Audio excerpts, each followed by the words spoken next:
के बाद आपका स्वागत है। अब बात बूंदी के उन 3 स्कूलों की जहां शिक्षक भी हैं, ब्लैक बोर्ड और डस्टर भी है, नहीं है तो बस क्लासरूम। आप भी देखिए बढ़ते भारत की तस्वीरों को मुंह चिढ़ाने वाली यह तस्वीर।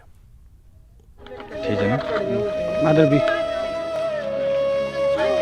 तस्वीरें रुलाती हैं। तस्वीरें मरुद्रा के मान और सम्मान को मुंह चिढ़ाती हैं। मदर भी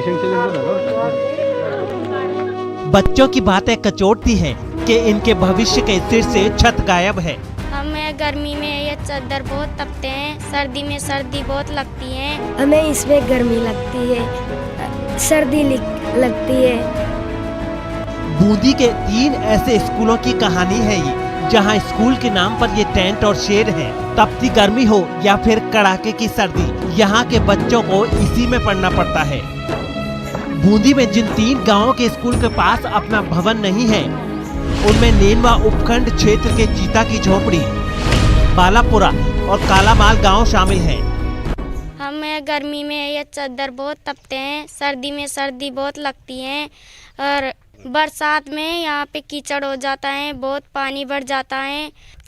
हमें इसमें गर्मी लगती है, सर्दी लगती है और बारिश में बेगी छुट्टी हो जाती है, इसलिए हमारे पढ़ाई नहीं होती है। चीता की झोपड़ी गांव के लोगों का कहना है कि कई बार शिक्षा विभाग से शिकायत की गई, यहां तक कि स्थानीय विधायक अशोक चांदना, जो प्रदेश सरकार में खेल मंत्री भी हैं, उन्हें भी कहा गया, लेकिन अभी तक किसी ने इनकी बातों पर ध्यान नहीं दिया।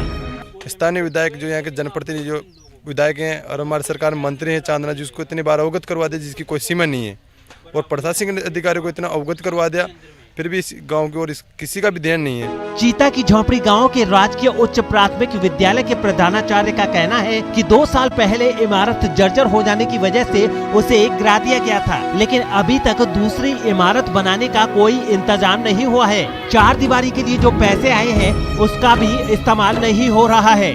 हमारे विद्यालय भवन में अधिक पानी बढ़ जाने के कारण हमने समसा बूंदी के आदेश के तहत इनको जमींदोज कर दिया गया, जिसके बाद में हमने विद्यालय को 6 माह तक ग्रामीणों और एसएमसी के सदस्यों के सहयोग से किसी के निजी मकान पर चलाया गया, जिसके बाद में हमने जो जमींदोज के पैसे थे उनमें से हमने टीन शेड करवाए और अभी वर्तमान पर टीन शेड के अंदर विद्यालय का संचालन किया जा रहा है। 3 गांवों के बदहाल स्कूल को लेकर जब नैनवा के एसडीएम से सवाल किया गया तो उन्होंने वही रटाया जवाब दिया, उन्हें जानकारी नहीं है, मौके पर जाएंगे तो देखेंगे। कि जो मौके की स्थिति है वो देखने के लिए अभी हम जा रहे हैं, मैं और तहसीलदार जी मौके पे ही जा रहे हैं। तो क्या कारण क्या रखा सर? कारण तो अभी देखेंगे तब पता लगेगा ना।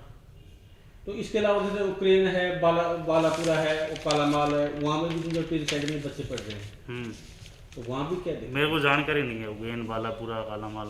एसडीएम शिवराम के रवैये को देखकर लगता नहीं है कि नैनवा उपखंड के बच्चों की मुश्किलें जल्द दूर होने वाली हैं।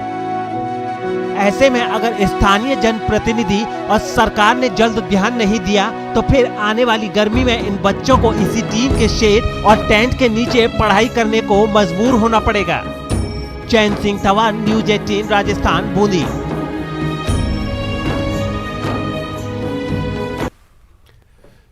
गड्ढों वाला सड़क तो आपने कई देखे होंगे, लेकिन हम आपको ऐसी जगह लेकर चलते हैं जहां 100 से ज्यादा गड्ढे हैं। वहां हर वक्त लोगों की भीड़ लगी रहती है, उसे भगवान का घर कहा जाता है। गड्ढा नंबर 1,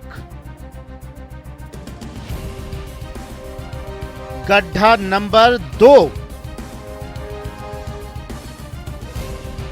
गड्ढा नंबर 3, गड्ढा नंबर 4 और ये गड्ढा नंबर 5।